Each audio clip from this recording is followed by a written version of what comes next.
গাজীপুরের শিমুলতলিতে ক্ষুদ্র ও কুটির শিল্প মেলার কনসার্টে শনিবার রাতে মুহূর্তেই আনন্দমুখর পরিবেশ রূপ নেয় হট্টগোলে। রাত 10:30টার দিকে তুচ্ছ বিষয়ে সিগারেটের দাম নিয়ে কথা কাটাকাটিকে কেন্দ্র করে আচমকাই ছড়িয়ে পড়ে উত্তেজনা।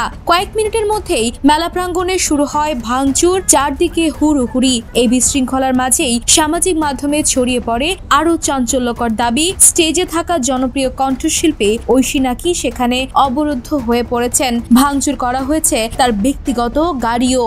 আমার দামিটা আমার দিকে। কিন্তু এই তথ্য পুরোপুরি ভিত্তিহীন বলে জানালেন শিল্পী নিজেই। ঐশী বলেন, কনসার্ট একদম স্বাভাবিকভাবেই শেষ করেছি। আমরা বেরিয়ে আসার পরেই ভাঙচুর শুরু হয়। আমার বা আমার টিমের সঙ্গে কোনো সমস্যাই হয়নি।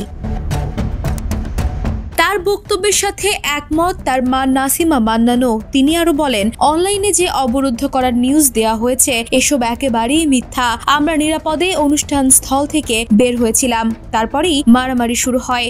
যদিও নেটিজেনরা দাবি করছেন মেলা প্রাঙ্গণে স্থানীয়দের হামলা শুরু হলে দেয়াল টপকে পালান ঐশী।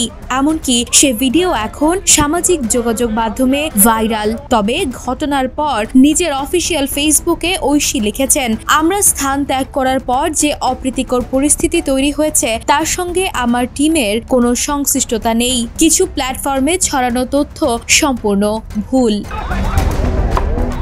এদিকে একই দিনে মানিকগঞ্জেও ধর্মীয় অনুভূতিতে আঘাতের অভিযোগে বাউল শিল্পী আবুল সরকারকে গ্রেপ্তারের পর সকাল থেকেই শহর জুড়ে উত্তেজনাপূর্ণ পরিস্থিতি তৈরি হয়। বাসস্ট্যান্ড এলাকায় তৌহিদি জনতার বিক্ষোভ মিছিল ও অপরদিকে বাউল ভক্তদের মানববন্ধন। দুই পক্ষের পাল্টাপাল্টি কর্মসূচিতে পুরো শহর অস্থির হয়ে ওঠে। উত্তপ্ত পরিবেশের মাঝেই সরকারি বালক উচ্চ বিদ্যালয়ের মাঠের পাশে হঠাৎ বাউল ভক্তদের উপর হামলা করে তৌহিদি জনতার একটি অংশ।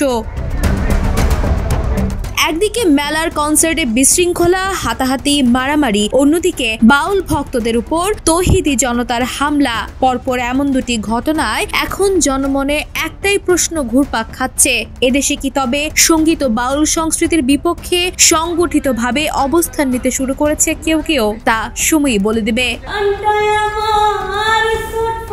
বিনোদন ডেস্ক, দ্য নিউজ।